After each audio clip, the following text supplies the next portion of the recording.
हरिपुरटसुन्दरद्योतिकदम्बसन्दीपित सदा हृदयकन्दरे स्फुरतु सचिनन्दन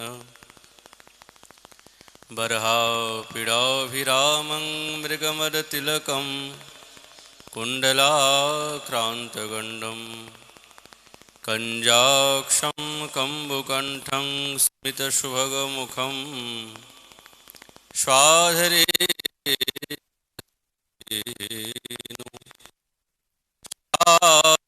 सन्तं त्रिभुवनं रविकरवशनं भूषितं वैजयन्त्या वन्दे वृन्दावनस्थं युवतिशतव्रतं ब्रह्मगोपालवेशं हा कृष्णकरुणा सिन्धु दीनबन्धुजगत्पते गोपीषु गोपिकान्त श्रीराधाकान्त नमस्तुते तप्तकाञ्चन गौराङ्गी श्रीराधे वृन्दावनेश्वरी वृषभानुसुते देवी तं नमामि हरिप्रिये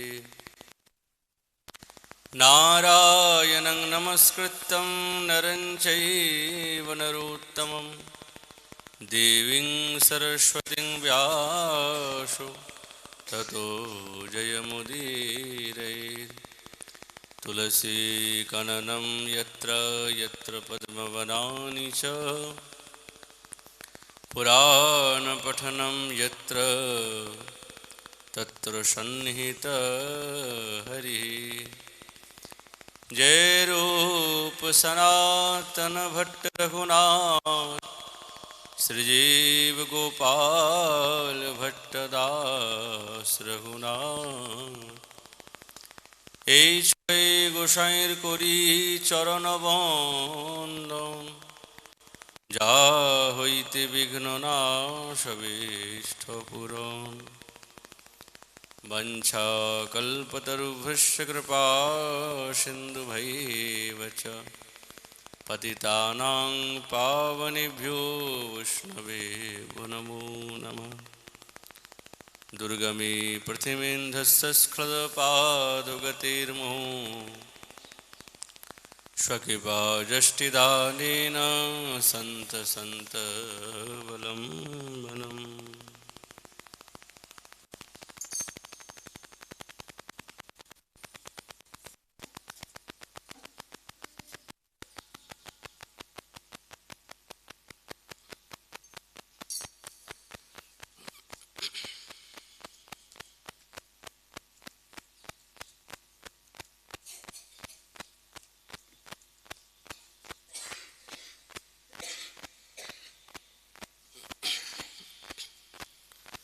ओम नमो भगवते वासुदेवाय श्री श्री प्रेम भक्ति चंद्रिका कृष्ण भक्त अंग हेरी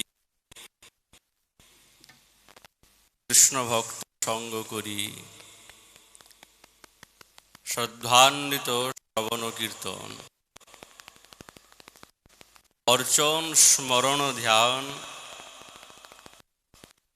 नव भक्ति महाज्ञान এই ভক্তি পরম কারণ कलियुग पावन अवतार नदिया बिहारी लाल श्री कृष्ण चैतन्य महाप्रभु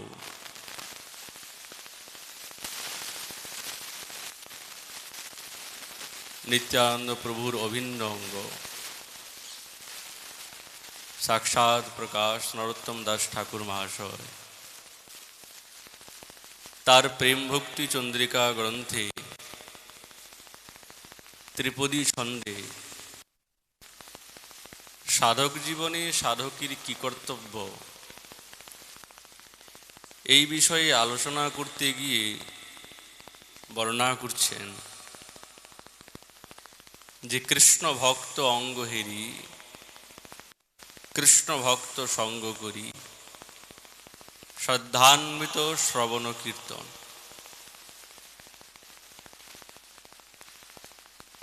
সাধকের জীবনে যারা ভক্ত, সেই ভক্ত দর্শন এবং সেই ভক্তের সঙ্গ করা এবং তাদের মুখনিসৃত দিব্য গোবিন্দের লীলামৃত শ্রবণ করা বা কীর্তন করা, এই ভাবনা এবং এই ধারাটাই হচ্ছেন শুদ্ধ ভাবের ধারা। এই ভাবনা না থাকলে সে শুদ্ধ ভক্তির পথেতে অগ্রসর হতে পারবে না।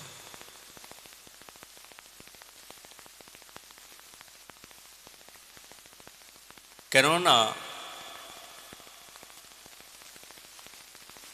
এদের সঙ্গ করলে আমাদের মনের মধ্যে শ্রদ্ধা এবং ভক্তি জাগ্রত হয়। যেই প্রকার শ্রীমদ্ ভাগবতে মাতা দেবহূতি কপিলদেব ভগবানকে জিজ্ঞাসা করছেন, আমার এই অসৎ ইন্দ্রিয় এবং মনটা বড় চঞ্চল, অসৎ ইন্দ্রিয় দর্শনাৎ বিশৃঙ্খল। আমাদের ইন্দ্রিয় আমাদের কথা শোনে না, মনটাই শুনছে না, তো বাকি ইন্দ্রিয় তো দূরের কথা। তাহলে যদি আমাদের ইন্দ্রিয়ই আমাদের কথা শোনে না বা সৎপথে অগ্রসর না হয়,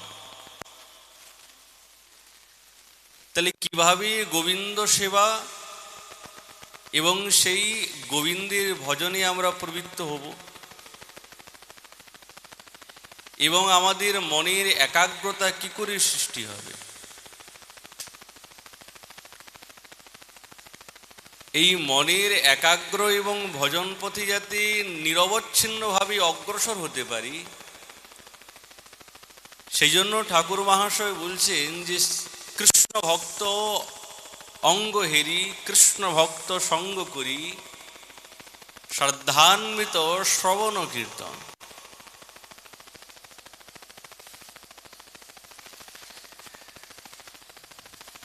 এখন প্রশ্ন আমাদের আসে, ভক্তের যেই রকম পরিভাষা আমাদের আচার্যগণ বলেছেন, ঊর্ধ্ব পুণ্ড এবং তুলসীর মালা বিদ্যমান যে বৈষ্ণবের স্বরূপ, কিন্তু আমরা যেই স্থিতিতে যেতে চাই এবং আমাদের মনের চাঞ্চল্য এবং আমাদের সৎ ইন্দ্রিয় হবে কি প্রকারে, সেই জন্য কপিলদেব ভগবান মাতা দেবহূতি সতাং প্রসঙ্গাত মম বীজ সংবিদো ভবন্তি হিতকর্ণ রসায়না কথা তদজোষনাদাশপবর্গ বর্তমনি শ্রদ্ধা রতির ভক্তির অনুক্রমিষ্যতি। সতাং প্রসঙ্গা, সাধু মহাত্মাগণের সঙ্গ এবং তাদের মুখনিসৃত সবসময় গোবিন্দের লীলা কথা, অন্য কথা তারা বলেন না। এবং সেই কথাটা কেমন বলছে, হিতকর্ণ রসায়না কথা, আমাদের এই হৃদয় এবং কানটাকে পবিত্র করে দেয় এমন দিব্য কথা।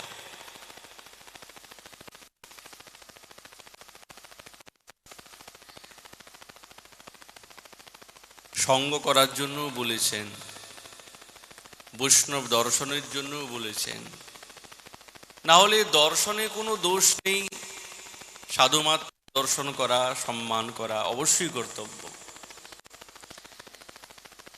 কিন্তু আমাদের মনে কোথাও না কোথাও একটা দাগ কাটে যে সঙ্গ কেমন করব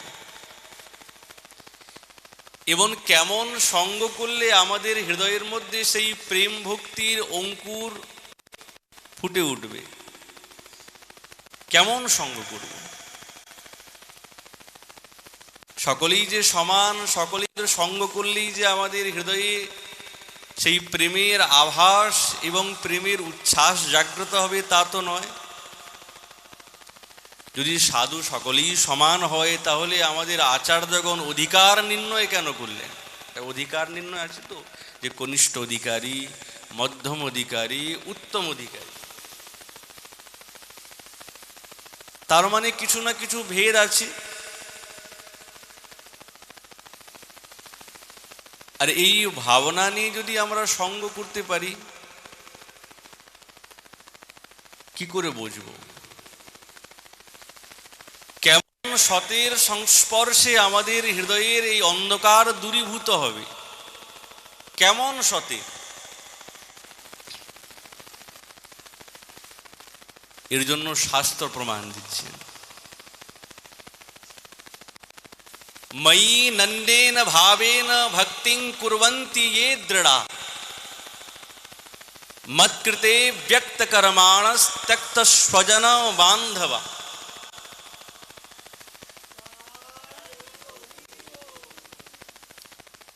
এটাও যেন সাধুর পরিভাষা।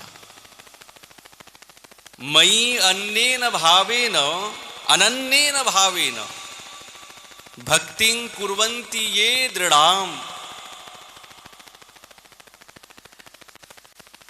আমাতে যার অনন্য ভাব,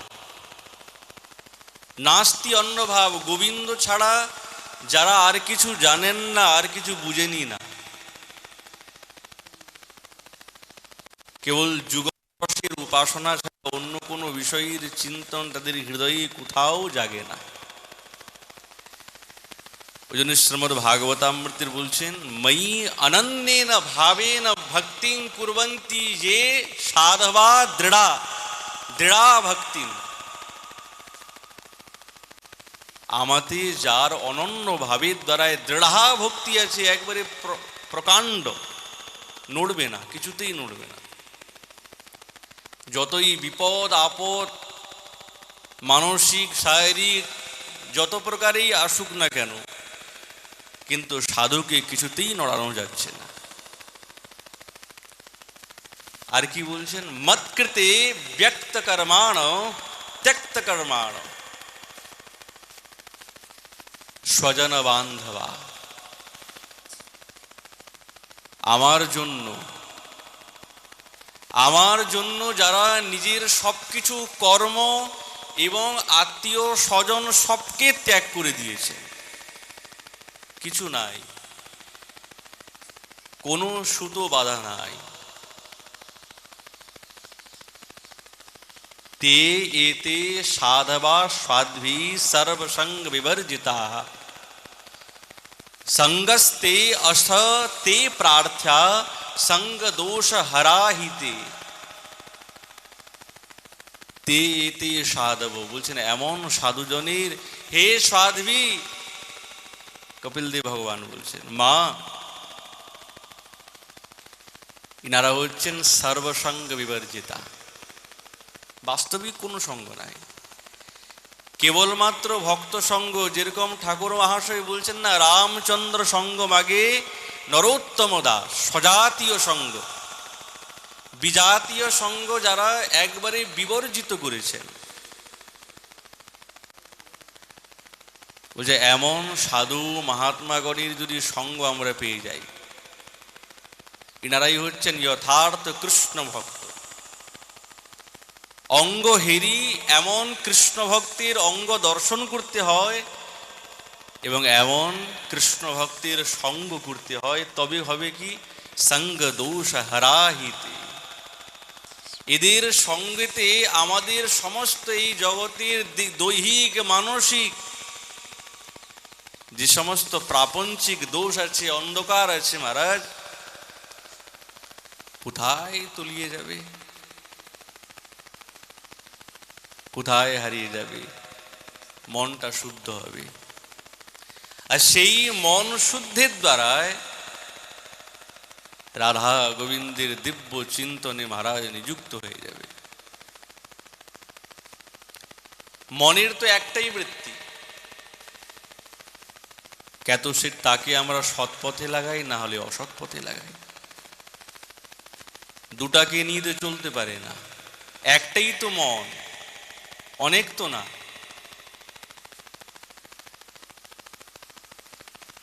কত বিষয় ভোগে মত্ত থাকি, নাহলে সাক্ষাৎ রাধা গোবিন্দের দিব্য চরিতামৃত লীলামৃত শ্রবণ গান এবং অনুস্মরণে ধ্যানে মত্ত থাকি। একটা মনের দ্বারাই দুই প্রকারের চিন্তন হয় না। ওই জন্য আমাদের আচার্যচরণ বলছেন শতাং প্রসঙ্গাত। তাহলে এমন সাধুজনের সঙ্গেতে তারা সবসময় আমার দিব্য লীলা কথা বর্ণনা করতে থাকে।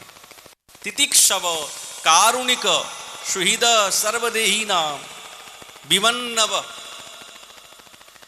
সকলের প্রতি প্রেম প্রীতি ভালোবাসা মৈত্রী মিষ্টভাষী, এই সাধুর পরিভাষা।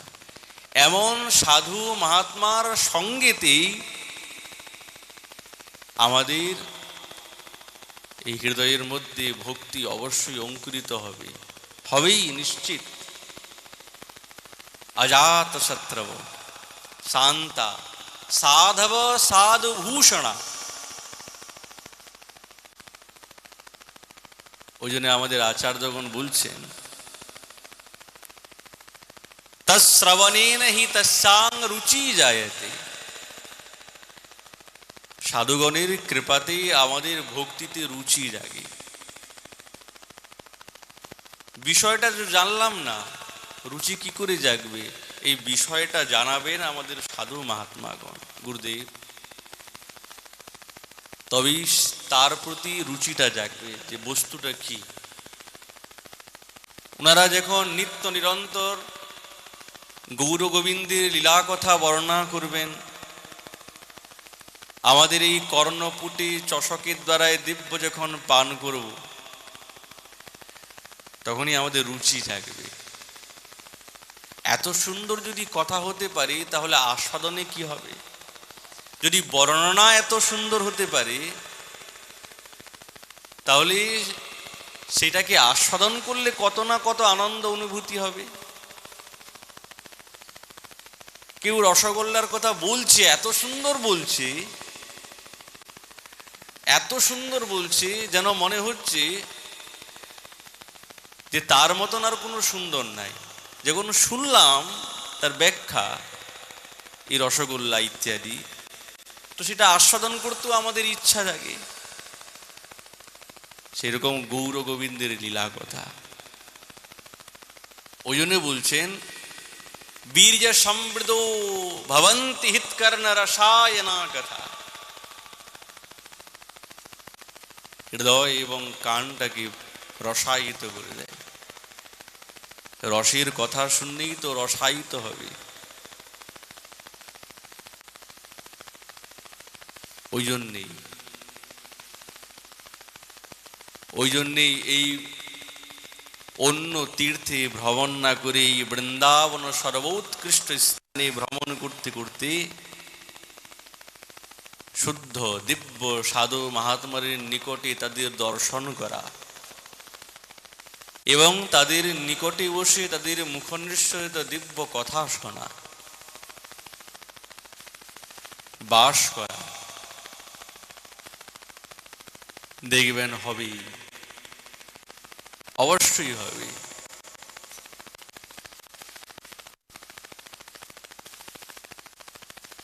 আমাদের আচার্যগণ বলছেন ভক্তির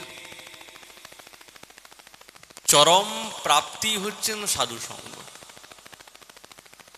করলেই মহারাজ হয়ে যাবে, যেন কোনো প্রচেষ্টা করতে হয় না। আমাদের আচার্যগণ বলছেন, উনাদের সঙ্গ করে আমরা কতক্ষণ জানতে পারবো, কি করে বুঝবো, কি করে বলবো, এ তো বলা যায় না। এটা তো অনুভবের জিনিস। সঙ্গ করলেই ধীরে ধীরে ধীরে ধীরে যে আমাদের জীবনের মধ্যে পরিবর্তন আসছে, আমরা কিন্তু নিজেরাই বুঝতে পারবো, নিজেই বুঝতে পারবো। কেন? তখন চিত্তটা শুদ্ধ হয়ে যায়। আর এই চিত্ত যখন শুদ্ধ হয়ে গেছে, তখন আমাদের গতিটা কোন দিকে চলছে, অল্প অল্প ধীরে ধীরে আত্মজ্ঞানের অনুভূতি হয়। এটা হবেই।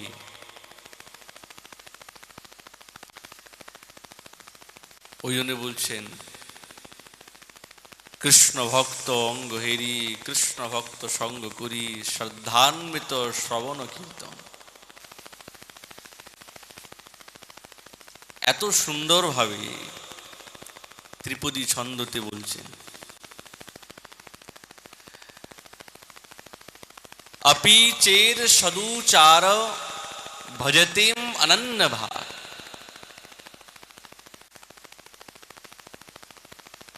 যখন সাধুগুরু বৈষ্ণবের সঙ্গ করব, তখন গোবিন্দ চরণে আমাদের অনন্য ভজনের ভাব জাগে। এই অনন্য ভাব গোবিন্দ ছাড়া অন্য কোনোর প্রতি তার নিষ্ঠা নাই। কেননা যেহেতু সমস্ত সাধককে, ভক্তকে সতীরূপে আখ্যা করা হয়েছে। সতী কাকে বলে? একপতি নিষ্ঠাবান নিষ্ঠাবতী সতী। একটাতে, এক পতিতেই যার নিষ্ঠা থাকবে তাকে তো সতী বলবে। তো সেই রকমই সাধকের এবং শুদ্ধ ভক্তির বিশেষণ, তারাই হচ্ছেন অনন্য ভাগ। গোবিন্দ ছাড়া অন্য কোনো বিষয়ে তাদের চিন্তনও নাই। কি বাস্তবিক সাধু সঙ্গ করলে কি তার শুদ্ধ ভক্তির উদয় হয়? বলছে মনে বাস্তবিক কথা, এতে কোনো সন্দেহ নাই। আর যখন হয় না সাধুজনের সঙ্গ, তখন স্মরণ হয়, চিন্তন করে, চিন্তা করতে আরম্ভ করলো। চিন্তনটা কি? লীলা কথা চিন্তন, স্মরণ, স্মরণাঙ্গ ভজনের মধ্যে প্রবেশ করে। তখন তার মনের মধ্যে আসে, হেসিকে গোবিন্দ সেবা, না পুজিবে দেবী দেবা, এই তো অনন্য ভক্তির কথা। এটা ক্রমানুসারে চলছে, কিন্তু ক্রমানুসারে।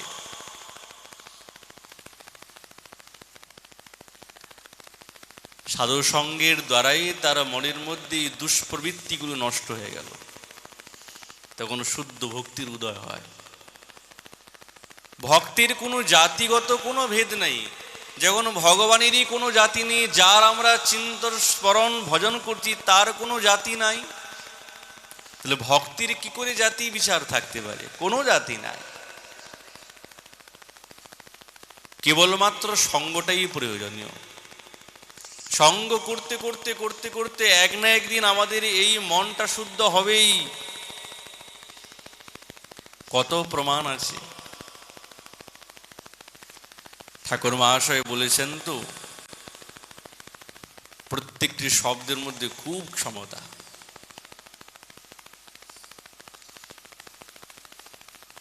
বহু প্রাচীনকালে আমাদের ভারতবর্ষের সীমা তো অনেক ছিল, অনেক সীমা। কেবল আমাদের তীর্থেই যে সাধু মহাত্মা থাকেন তা তো নয়, অন্য অন্য স্থানেও সাধু মহাত্মারা থাকে, যারা খুব রসিক, ভজনানন্দী। তো একজন সাধু মহাত্মা এবং ব্রাহ্মণ, খুব রসিক। তো উনি থাকতেন মুলতান, বর্তমান যেটা পাকিস্তান। মুলতানি থাকতেন, সবই ভারতবর্ষের অন্তর্গত।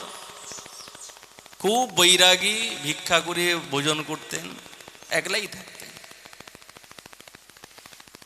উনার মনের মধ্যে শ্রীপুরী ধামে গিয়ে জগন্নাথ দেবের দর্শন করার বড় ইচ্ছা। কোথায় মুলতান, কোথায় জগন্নাথ ধাম। সেই সময় পথব্রজে উনি পুরী ধামে শ্রীক্ষেত্রে এসে উপস্থিত হয়েছেন, জগন্নাথ দেবের দর্শন করলেন। ওইখানে প্রায়শ গীত গোবিন্দের পাঠ হতো। কবি প্রবর জয়দেবীর রচনা গীত গোবিন্দের পাঠ হয়, জগন্নাথ দেবজিকে শোনান। ওনার এত ভালো লেগেছে, এত ভালো লেগেছে, প্রত্যেকটি পদের মধ্যে রসায়িত, যেন রস ঝরছে। সেই সময় তো উনি ওইটা নিজে লিপিবদ্ধ করলেন, মাগলেন কি আমাকে একটু দাও, আমি গ্রন্থ থেকে লিখে নেব। উনি লিখে নিলেন তাল পাতাতে, সম্পূর্ণ গীত গোবিন্দ লিখে নিলেন, নিজেও পড়ে শোনালেন জগন্নাথ দেবকে। খুব মনটা আকৃষ্ট, বৈরাগী, অনন্য নিষ্ঠা। পুনরায় যখন জগন্নাথ দেবজিকে দর্শন করে তিনি ফিরে আসলেন মুলতানে, উনি যেইখানে থাকতেন তার পাশে একজন মুগল থাকতো, জবন মুগল, একবারেই পাশে। সেই ব্রাহ্মণ বৈরাগী সাধু মহাত্মা প্রত্যহ প্রতিদিন তিনি এই গীত গোবিন্দের পাঠ করতেন। ভাবে গান তো খুব সুন্দরভাবে প্রেমের সঙ্গে পাঠ করতেন, সকালবেলা করতেন, সন্ধ্যাবেলা করতেন। যখন পাঠ করত তো চারিদিকে শব্দ ব্রহ্ম ছড়ায়। তো পাশেই যে মুঘল থাকতো, সে সময় মুঘলের শাসন, উনি প্রতিদিন শুনতেন। কি যেন হলো, সেই মুঘল জবন তার খুব ভালো লেগেছে, আর প্রতিদিন সে ওই কান পেতে শুনতো কি বলছে। আর সাধু ব্রাহ্মণ বৈরাগী প্রতিদিন পাঠ করতেন, কান্ত ভাবেই ভোর হয়ে যেত। আর সময়টা ছিল ওই সন্ধ্যাবেলা, যখন সে নবাবের দরবারে যাবে, ডাক পড়তো, তখন সে ঘর থেকে বেরোতো। আর ওই সময়ই সাধু মহাত্মা তিনি ওই গীত গোবিন্দ পাঠ করতেন। আর মুঘল অশ্বপিঠে আরূঢ় হয়ে যাবে আর শুনত, দাঁড়িয়ে দাঁড়িয়ে শুনত কিছুক্ষণ, যতক্ষণ পাঠ হতো ততক্ষণ শুনত। শেষ যখন হয়ে যেত চলে যায়। প্রত্যেক দিন। একদিন সেই ব্রাহ্মণ সাধু বাবা লক্ষ্য করেছে যে মুঘল প্রত্যেক দিন শুনে দাঁড়িয়ে দাঁড়িয়ে খুব শ্রদ্ধা সহকারে। তুই এসে জিজ্ঞাসা করলে, শোনো ভাই, আমি প্রত্যেক দিন দেখি তুমি একবারে স্থিরভাবে মনকে একাগ্র করে চোখ বন্ধ করে শ্রদ্ধা সহকারে এই শ্লোকগুলো শোনো তুমি। বলছে হ্যাঁ মহারাজ শুনি, খুব ভালো লাগে, খুব ভালো লাগে। তো সাধু বাবা জিজ্ঞাসা করলেন, তুমি কিছু বোঝো? সংস্কৃতে লেখা, আর যেই রসের দ্বারায় তিনি লিপিবদ্ধ করেছেন কবি প্রবর জয়দেব, ও তো সাধারণ ব্যক্তির দ্বারাই বোঝা অসম্ভব। তুমি বোঝো কিছু? আমি কি পড়ি, কি লেখা আছে? তো মুঘল বলল, মহারাজ বুঝি না বুঝি কিন্তু খুব ভালো লাগে, শোনে খুব ভালো লাগে, খুব ভালো লাগে। তো সাধু বাবার মনটা খুব গলে গেলে, দেখো জবন কিন্তু গীত গোবিন্দের এই শ্লোকগুলো শুনে ভগবানের দিব্য রূপামৃতের বর্ণনা, লীলার বর্ণনা শুনে তার মনটা কেমন গলে গেছে। ওই তোমার যদি এতই ইচ্ছা, তুমি যদি চাও, তাহলে তোমাকে এই শ্লোকের অর্থগুলো বলে দেই, তাহলে আরো ভালো হবে। আর তোমাকে শিখিয়ে দেই, তুমি কিছু কণ্ঠস্থ করে নেবে। মুঘল তো এইটাই চেয়েছিল, কিন্তু ভয়ে কিছু বলতে পারে না। সাধু বাবা মহারাজ কি বলে দেবে? কিন্তু যখনই সাধু বাবা নিজের থেকেই বললেন, তার মনটা গদগদ হয়ে গেল। বাহ, এটাই তো আমি চেয়েছিলাম, এটাই তো আমি চেয়েছিলাম। হ্যাঁ মহারাজ, আমাকে তাহলে একটু দেখিয়ে দেন। কয়েকটা শ্লোক শিখিয়ে দিলেন, অর্থটা বুঝিয়ে দিলেন, এইটার এই অর্থ। সেই মুঘল জবন ওই শ্লোকটা মুখস্থ করে নিয়েছে। আর এমন ভালো লাগে, সবসময় করতে থাকে, গানের মতন তো করতে থাকে। কিন্তু সাধু বাবা বলেছে, শোনো, এই গীত গোবিন্দ যেখানে পাঠ হয় না, সাক্ষাৎ শ্যামসুন্দর এসে শ্রবণ করে। আচ্ছা, ওই জন্যে তুমি যেখানেই পাঠ করবে, সামনে একটা আসন বিছিয়ে দেবে, গদ্দি লাগিয়ে দেবে। শ্যামসুন্দর এসে শ্রবণ করে, শুনেন তিনি। বিশ্বাস হয়ে গেছে, বিশ্বাসই মিলই ভক্তি, বিশ্বাস হয়ে গেছে। তিনি বলতেন, দেখো মহারাজ, আপনি তো বলেছেন, কিন্তু আমি তো চাকর, নবাবের চাকর, কখন ডাক পড়বে, কখন আমাকে কোথায় যেতে হবে, ঘোড়ার পিঠের মধ্যে বসে কোথায় আমাকে নিযুক্ত করবে, কি করে হবে? প্রায় সময় তো আমি ঘোড়ার পিঠেই থাকি। বলছি, তুমি যেখানেই থাকবে, ঘোড়ার পিঠেই একটা আসন লাগিয়ে দিবে। আচ্ছা ঠিক আছে, তাই হবে। নবাব মুঘল করতো কি, ওই ওই সামনে আসন বিছিয়ে পড়তো, খুব ভালো লাগতো। একদিন এখন সন্ধ্যাবেলা নবাবের দরবার থেকে খবর পাঠিয়েছে, শীঘ্র যে আসতে হবে।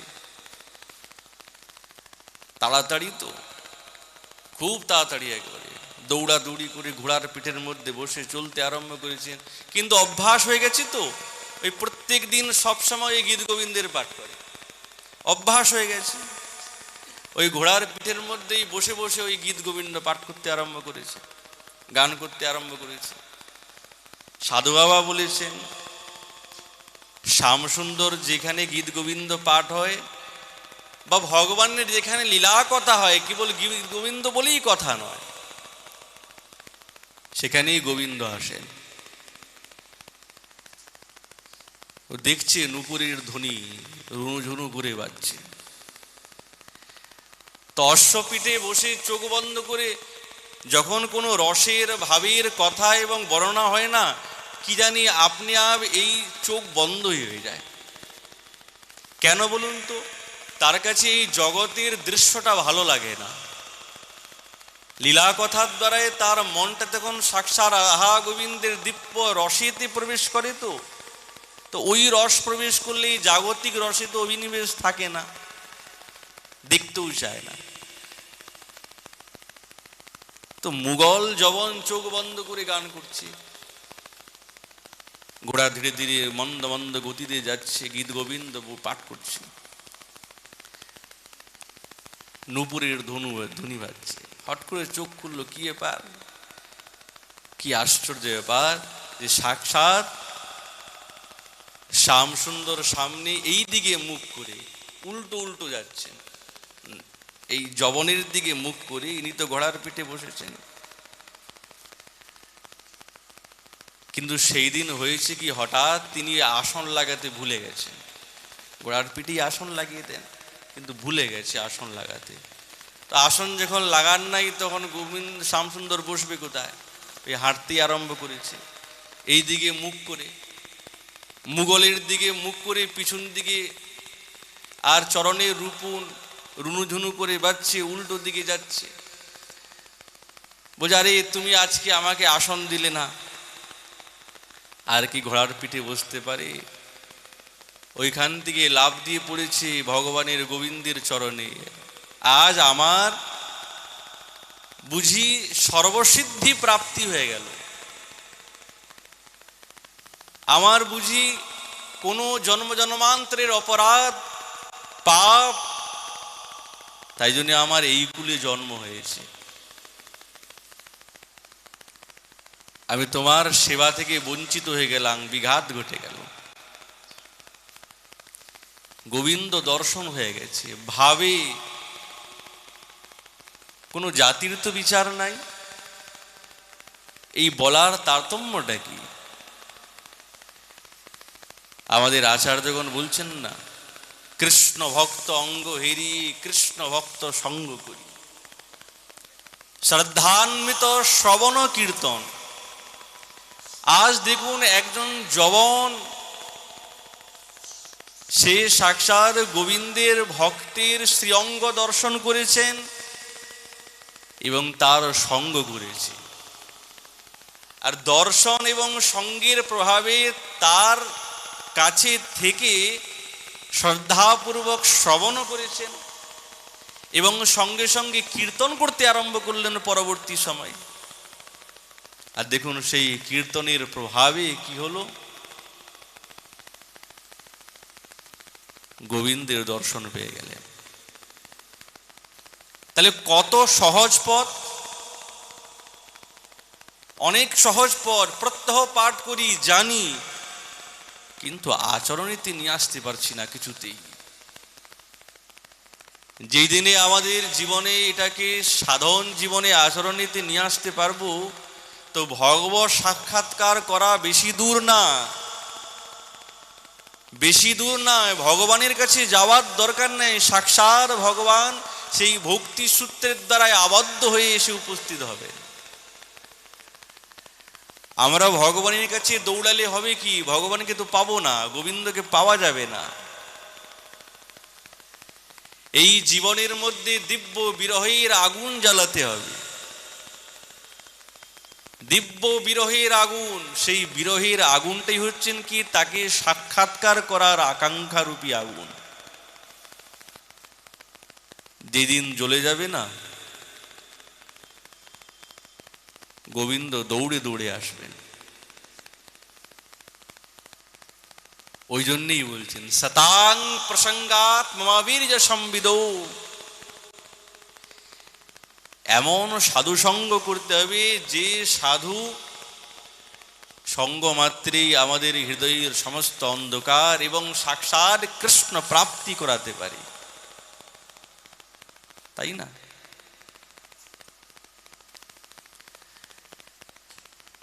অন্য কোনো স্বরূপের দ্বারায় গোবিন্দ পাওয়া যায় না, খুব কঠিন। কৃপা সাধ্য জিনিস তো, কৃপা সাধ্য, কৃপার দ্বারায় পাওয়া যায়। ওই জন্য বলছেন সাধু সঙ্গ, বারবার বলছেন, এর দ্বারাই গোবিন্দ প্রাপ্তি করা যায়। তখনই আমাদের হৃদয়ে আসবে হৃষিকে গোবিন্দ সেবা, না পুজিবে দেবী দেবা। এই তো অনন্য ভক্তির কথা। তবেই আসবে আমার যে অনন্য ভক্তি, হৃষিকে গোবিন্দ সেবা। চিত্তের দ্বারায় সবসময় গোবিন্দের চিন্তনে অনন্য ভক্তির কথা বলতে গিয়ে ছিল রূপ গোস্বামী চরণ ভক্তিরসামৃত সিন্ধুতে বলছেন, সর্বোপাধি বিনির্মুক্ত তৎপরত্বেন নির্মলম হৃষিকেন হৃষিকেশ সেবনম ভক্তিরুচ্যতে। যত উপাধি আছে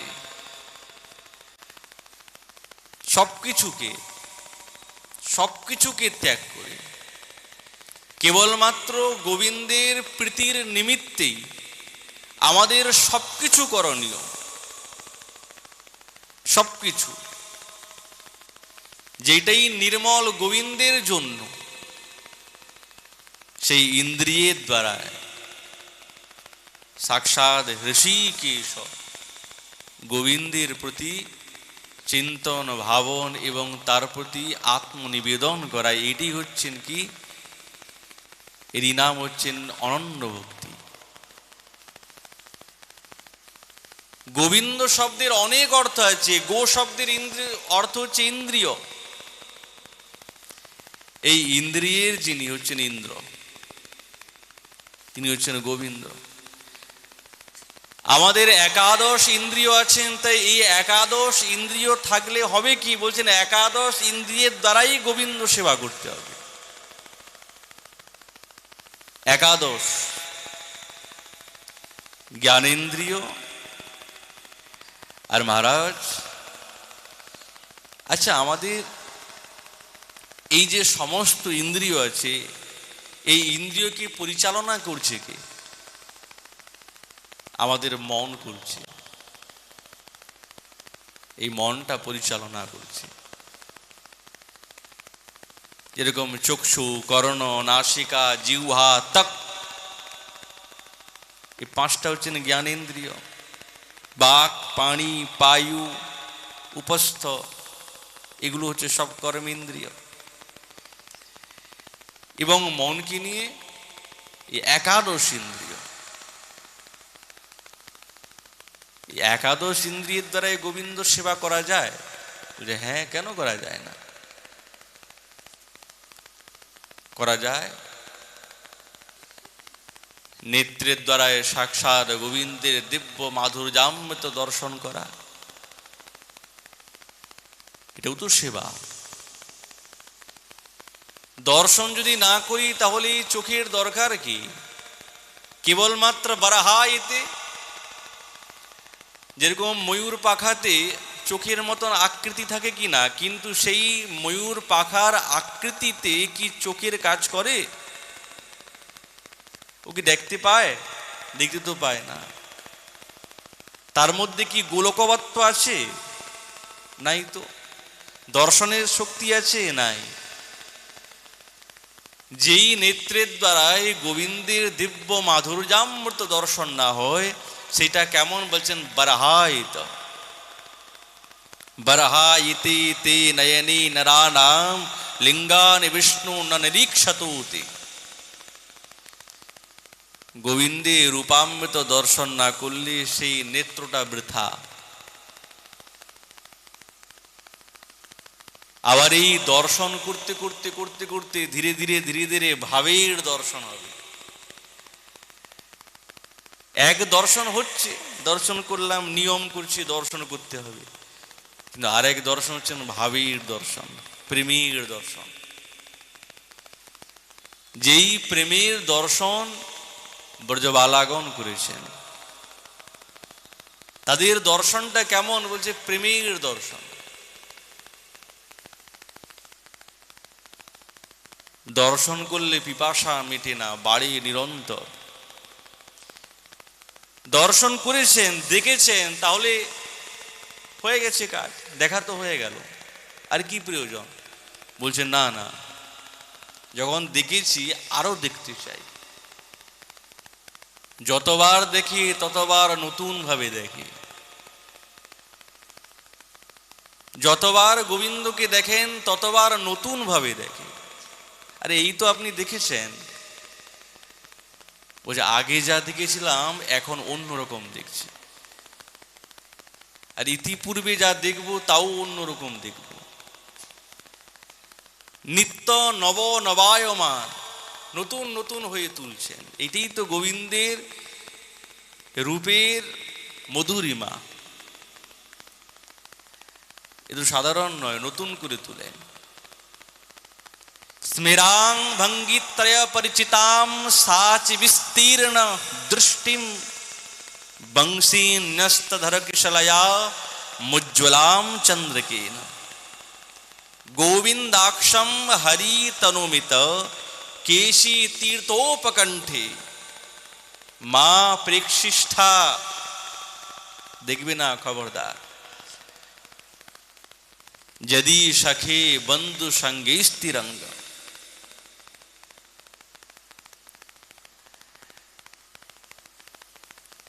স্মেরাং ভঙ্গিত্রয়ম, মন্দ মন্দ হাসিযুক্ত ত্রিভঙ্গি মঠাম কুঞ্চিত কেশ, মন্দ মন্দ বায়ু প্রবাহিত হচ্ছে,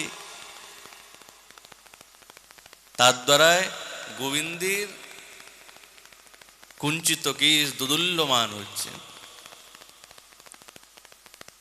সাচ বিস্তীর্ণ দৃষ্টি আকর্ণ বিস্তৃত নয়ন, পদ্মফুলের পাতার মতন টানা নয়ন।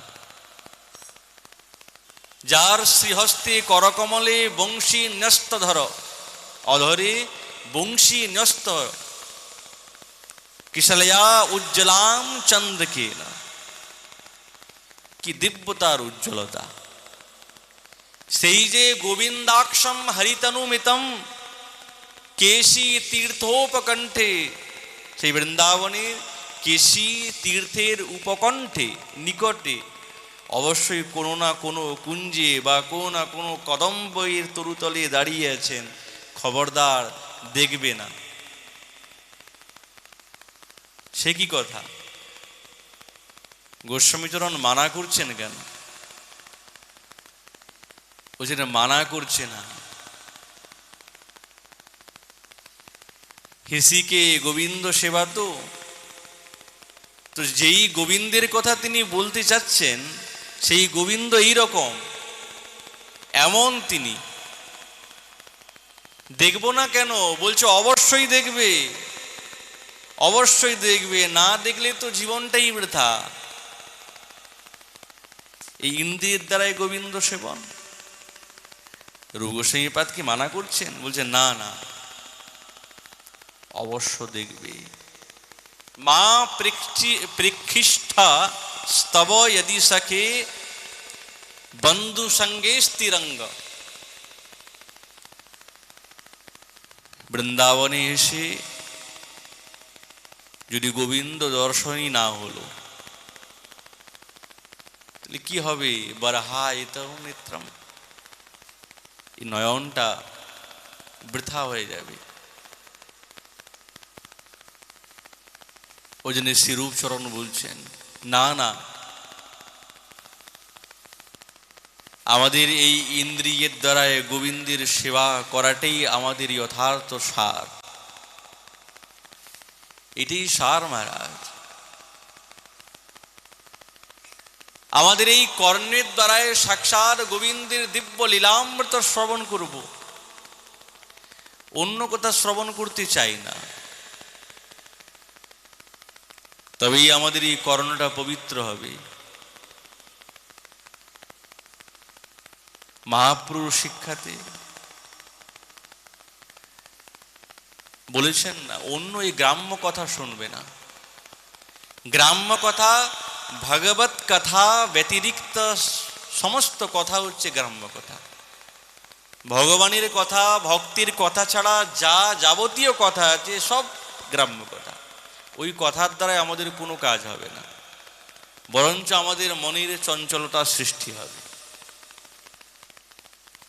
যস্যাং বৈ শুশ্রূয় মানসম কৃষ্ণে পরম পুরুষে ভক্তিরুৎপদ্যতে পুংসম শোক মোহ ভয়াপহা।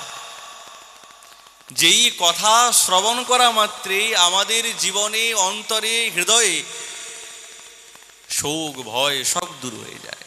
ওই কথাই তো শুনতে হবে, এবং হয়ে গোবিন্দ চরণে ভক্তির উৎপন্ন হয়, জাগ্রত হয়। সেই কথাই তো শুনবো। কিসের দ্বারায় শুনবো? কর্ণের দ্বারায়। ওই জন্য বলছেন হৃষিকে গোবিন্দ সেবা, এই ইন্দ্রিয়।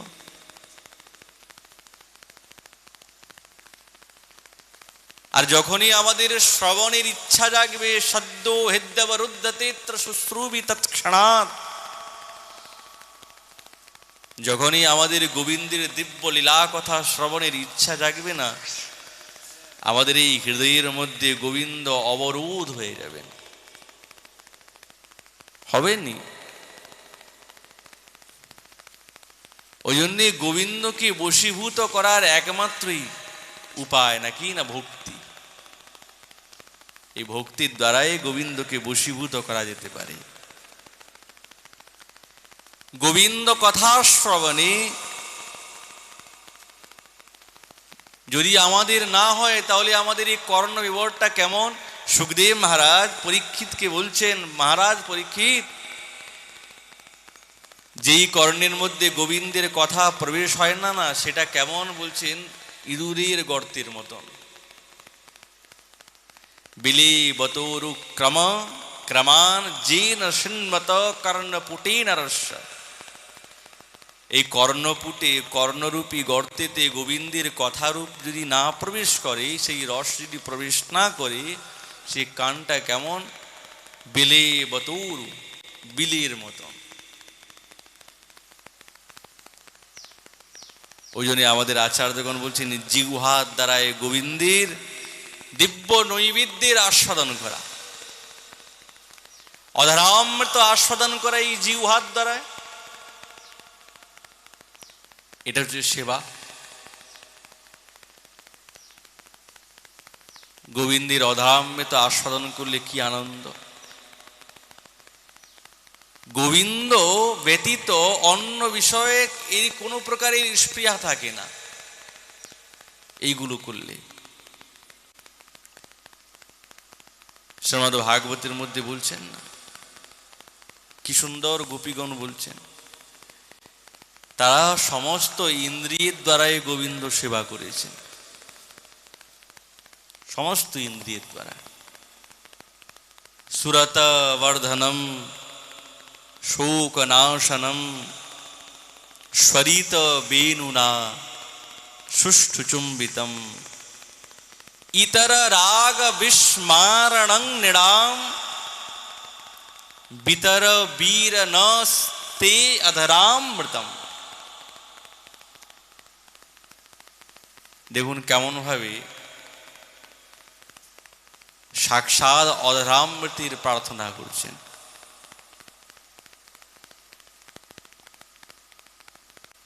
প্রার্থনা করছেন। আমাদের লঘুতোষণীতে বলছেন আচার্যপা, ইদঞ্চ সম্ভোগস্য সাক্ষাৎ প্রার্থনং তদীয় বেণু তনু মাধুর্য মধুমত্ত চিত্তানাম লোকোত্তরম প্রৌঢ়ানুরাগার্তি নর্তিত মৌ লজ্জাবতীম। এই কারাকাঙ্গ করছেন, বলছেন লজ্জাবতী ব্রজবালাগণ। মহোৎকণ্ঠাবগুণ্ঠিতানাম রসেন অপি ন বিরুদ্ধতি। গোপীগণের আকাঙ্ক্ষা।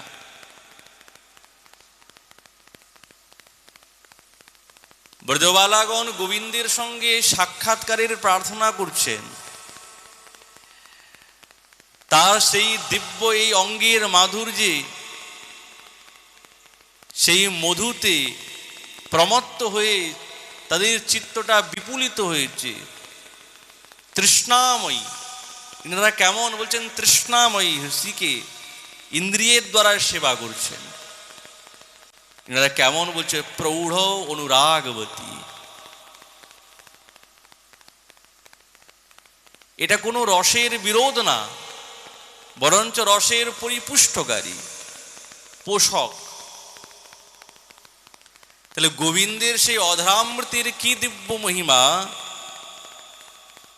কি দিব্য মহিমা! সুরত বর্ধনম, কেমন দিব্য মহিমা, সেটা কি আকাঙ্ক্ষা করছে। আমরা তোমার সেই অধরামৃত আস্বাদন করতে চাই। উচ্ছিষ্ট প্রসাদ, প্রসাদী, তাম্বুলাদি, এগুলো আস্বাদন করতে চাই। এতে কি হবে? গোবিন্দের চরণে প্রেম বৃদ্ধি আরো বেশি হবে, মায়ার নাশ প্রাপ্ত হবে।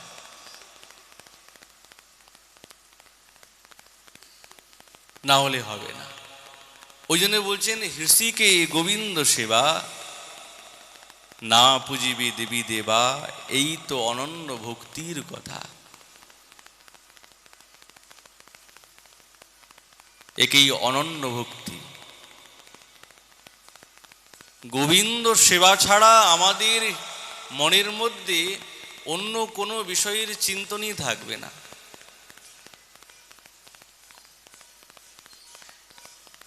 কিছুতেই থাকবে না। আমাদের আচার্য চরণ বলছেন, প্রত্যেক সাধক তো এটাই চায়, কেমন ভাবে তাম্বুল জগিয়ে দেব, কেমন ভাবে সেজ বিছিয়ে দেব, কেমন ভাবে চামর বেজন করব, কেমন ভাবে বাতাস করব, এই নানা রকমের সেবার আকাঙ্ক্ষাই তো সাধক করে। আর এইটাই তো সাধকের কর্তব্য। কে শিখিয়ে দিয়েছেন? গুরু বৈষ্ণব শিখিয়েছেন। সাধক কি কোনো অন্য বিষয়ে চিন্তন করবে না, অন্য কিছু মাগবে না। যা আমাদের জীবনে আছে সবই বৃথা, কেবল একটাই সার, সেই সারটা হচ্ছে গোবিন্দ সেবা, গোবিন্দ দর্শন করা। গুরুদেবের শ্রীচরণে উপস্থিত হয়ে তার যখন কৃপা আমাদের প্রতি হয়েছে, সেই কৃপার দ্বারা কি আশা উৎপন্ন হয়, কি আশা? সেই মণিময় নিকুঞ্জ মন্দিরে রাধা গোবিন্দের সেবা প্রাপ্ত করা, এইটাই তো উৎপন্ন হয়। পাদ সম্বাহনাদি ইত্যাদি সাধকের সেবা উৎপন্ন হয়েছে কিসের দ্বারায়? গুরুদেবের কৃপার দ্বারায়।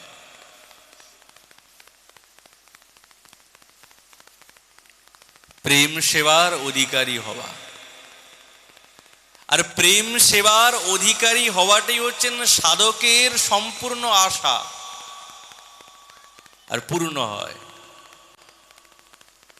ঠাকুর মহাশয় বলছেন না, কুসুমিত বৃন্দাবনে নাচত শিখিগণে পিককুল ভ্রমর ঝঙ্কার, প্রিয় সহচরী সঙ্গে গাইয়া যাইব রঙ্গে,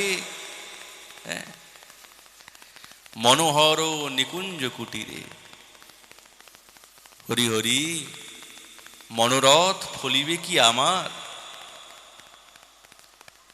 আমার ইচ্ছা কি পূর্ণ হবে যে আকাঙ্ক্ষাতে এগিয়ে চলেছি? দুহুক মন্থর গতি কৌতুকী হেরবতী, অঙ্গ ভরি পুলক অন্তরে, চৌদিকে সখীর মাঝে রাধিকার ইঙ্গিতে, চিরুনি লইয়া কবে ধরি। বড় চিন্তনীয় বিষয়। কি আমাদের ভাগ্যে এমন জুটবে? হরি হরি মনোরথ ফলিবে কি আমার? কুটিল কুন্তিল সব বিথিয়া বিথারিয়া আচরাব, বনাইব বিচিত্র কগবরী। হরি হরি মনোরথ ফলিবে কি আমার?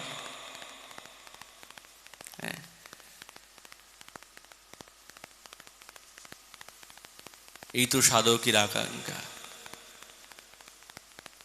এই আকাঙ্ক্ষাটা পূর্ণ কবে হবে? যখন গুরুদেবের সাধু বৈষ্ণবের কৃপা হবে, তবেই ঋষিকে গোবিন্দ সেবা আসবে।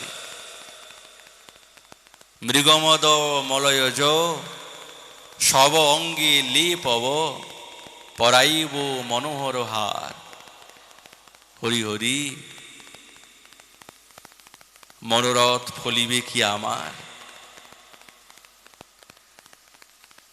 কত বড় আকাঙ্ক্ষা, কত শ্রেষ্ঠ আকাঙ্ক্ষা। এই আকাঙ্ক্ষা নিয়েই তো সাধক প্রাণটা ধারণ করতে থাকে, যে এক না একদিন রাধা গোবিন্দের সেবা প্রাপ্ত করতে পারবো। সেবা করব নিকুঞ্জে গিয়ে। আর এই আশা যখন মহারাজ খুব গাঢ় হয়ে যাবে, খুব গাঢ় হয়ে যাবে, তখন সাধক আর স্থির থাকতে পারবে না, ছটপট করবে, ছটপট করতে থাকবে। এটা কষ্টের ছটপট নয়, এই কষ্টটা হচ্ছে কেমন বুঝে, গোবিন্দ সেবা, যুগল সেবার অধিকার প্রাপ্ত করার আকাঙ্ক্ষাতে এই কষ্ট করতে চায়, হচ্ছে না, করতে চায়, সামনেই আছে, কিন্তু অধিকারটা পাচ্ছে না। পিপাসু, খুব পিপাসু, জলটা আছে নিতে পারছে না। সেই যে উৎকণ্ঠা, সেই যে আরতি, সেই যে মনের চাঞ্চল্যতা, এটা কেবলমাত্র রাধা গোবিন্দের যুগল সেবার আকাঙ্ক্ষাতে উপস্থিত হয়েছে। আর এইটাই সাধকের প্রয়োজন। হরি হরি মনোরথ ফলিবে কি আমার, ধুঁক মন্থর গতি কৌতুকে হেরবতী, অঙ্গ ভরি পুলক অন্তরে। ঠাকুর মহাশয় এইরকম আকাঙ্ক্ষা করছেন। আর এইটি হচ্ছেন ধীরে ধীরে ধীরে ধীরে হৃষিকে গোবিন্দ সেবা, না পুজিবে দেবী দেবা। এই তো অনন্য ভক্তির কথা, খুব সহজ আবার খুব কঠিন, কিন্তু আচার্যর পথেতেই আমাদেরকে চলতে হবে। এবং সার শতাং প্রসঙ্গাত মমাবীর্য সম্বিত, এই বস্তুটাই আমাদের মূল, এটাকেই ধরে রাখতে হবে। এছাড়া বর্তমান সময়ে, কোনো সময়ে, বর্তমান বলতে কোনো সময়ে অন্য কোনো গতি নাই। শতাং প্রসঙ্গাত মমাবীর্য সম্বিত, যাদের মুখনিশ্চিত কথা শ্রবণ করি আমাদের এই চাঞ্চল্য মন স্থির হবে। আর স্থির মনের দ্বারাই রাধা গোবিন্দের চিন্তন ভজনে আমরা অধিকারী হব। সতের সঙ্গ করতে হবে, খুব ভেবে চিনতে। এই আকাঙ্ক্ষাটাই আমাদের সাধকের। এই বলে আমাদের ভাগবতী কথায় এইখানেই বিশ্রাম। মহাপুরের কৃপা হলে আগামীকাল আবার এই বিষয়ে আলোচনা হবে। আগামীকাল আমরা 5টা থেকেই আরম্ভ হবে। আগামীকাল অধিবাসও আছে, ওই জন্য আগামীকাল সময় হচ্ছে 5টা থেকে। সকলে বাল্যভোগ নিয়ে যাবেন।